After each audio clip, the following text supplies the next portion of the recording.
बोले गोपाल कृष्ण भगवान की। हाथी घोड़ा पाल की। हाथी घोड़ा पाल की। आनंद उमंग भयो जय कन्हैया लाल की। हाथी घोड़ा पाल की जय कन्हैया लाल की। चंदेरी के आज जोश उत्साह और उमंग भरे वातावरण में भगवान कृष्ण का जो जन्मोत्सव मन रहा है, ऐसा लग रहा है कि मथुरा भी शर्मा जाएगी हमारे चंदेरी के आगे। ये वातावरण आज यहां बना है। क्या जोश, क्या उमंग।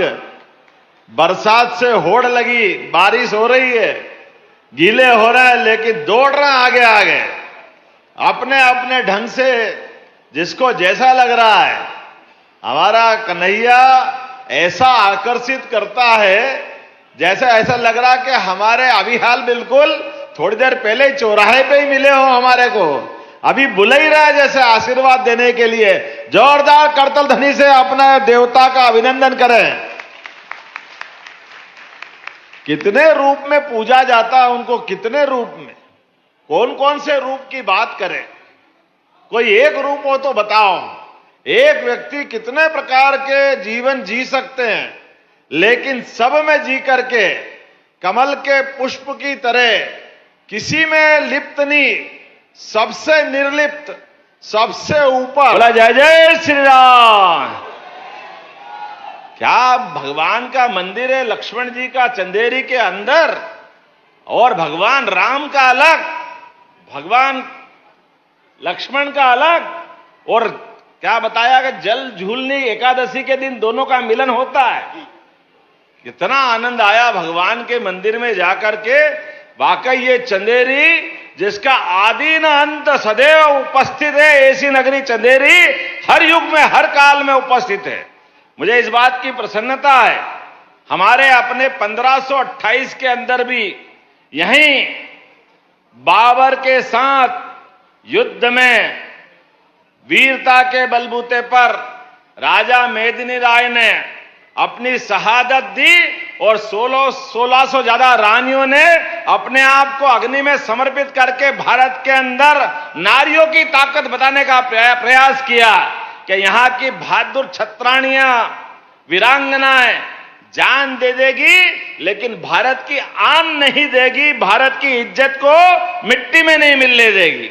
आपने कहा, हमारे तिवारी जी ने भी चंदेरी को पर्यटन क्षेत्र घोषित किया जाए, और जगन्नाथ सिंह जी ने भी कहा है, तो चंदेरी को पर्यटन का तीर्थ के रूप में घोषित किया जाता है।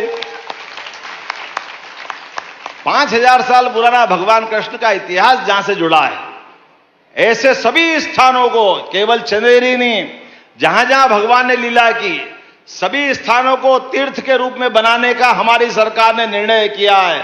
चंदेरी को भी उसमें जोड़ा जाएगा। मुझे इस बात की प्रसन्नता है। इसके साथ साथ आपने कहा कि लक्ष्मण जी के मंदिर ले गए थे, और जल झूलनी 11 में डोल आते हैं, और डोल में वहां जगह नहीं है, आपको हाल वाल बनाना है। तो हमने कहा यहां भी हाल बनेगा, और पूरे प्रदेश में गीता भवन बनाए जाएंगे भगवान कृष्ण की गीता को अमर करने के लिए।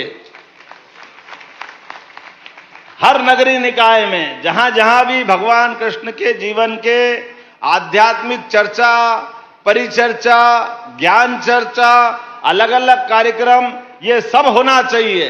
इसलिए सरकार के द्वारा हर स्थान पे गीता भवन बनाने की हमारी सरकार ने घोषणा की। मुझे बता गया है, ये मुस्कान बेटी ने कोई पर्वतारोहण में बहुत बड़ा काम किया, तो 4 लाख रुपए उसको भी देने की यहीं से घोषणा करता हूं, जिसने बहादुरी का बड़ा रिकॉर्ड बनाया है। आपने कहा कि नई सराय में कॉलेज खोलने की घोषणा है।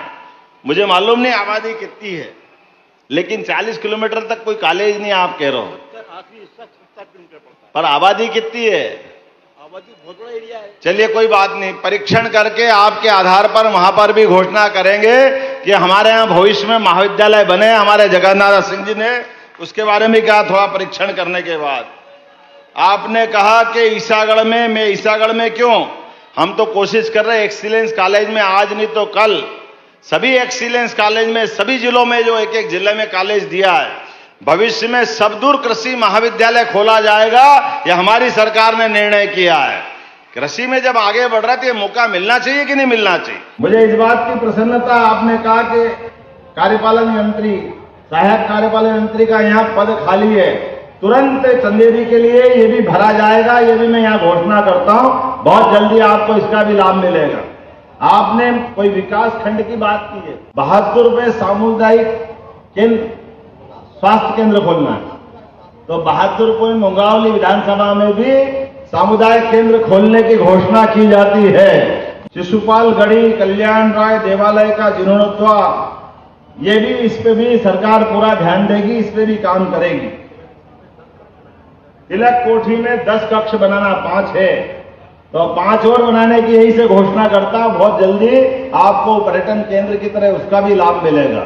बोलने के लिए तो बहुत कुछ है, लेकिन आज मैं चूंकि आया हूं केवल जन्माष्टमी मनाने, और अभी तो हमने कहा है कि केवल गीता भवन ने हमारे जिलों के अंदर भी उपयुक्त ब्लॉकों के अंदर भविष्य में वृंदावन गांव भी बनाने की घोषणा हमारी सरकार के द्वारा की जा रही है जन्माष्टमी के अवसर पर। अब वृंदावन गांव बनना चाहिए कि नहीं बनना चाहिए? हमारा देश दूध और दही की नदियों से जाना जाता था। गांव के अंदर आत्मीयता का माहौल, गांव के अंदर संस्कार, बहुत सारे पैरामीटर्स बनाए, उन सारी बातों को जोड़ करके वृंदावन गांव भी हमारी सरकार के द्वारा बनाया जाएगा। मुझे एक और बात की जानकारी देना, यहाँ पशुपालन का व्यवसाय कौन करते हैं? जिनके यहाँ दूध उत्पादन होता है, हाथ खड़े करो। दूध उत्पादन, मेरे को क्या मालूम इतने सारे हाथ खड़े हो रहे हैं।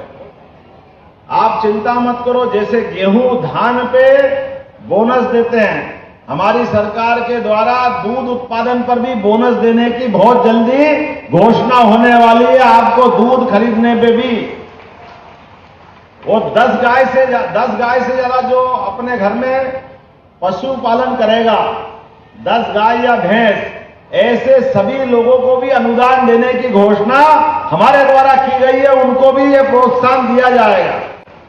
33 करोड़ देवी देवता गौमाता के अंदर होते हैं, ऐसे में हमारी गौमाता सड़क पर मारी मारी फिरे, ऐसे इस माहौल से तो भारत नहीं चल सकता।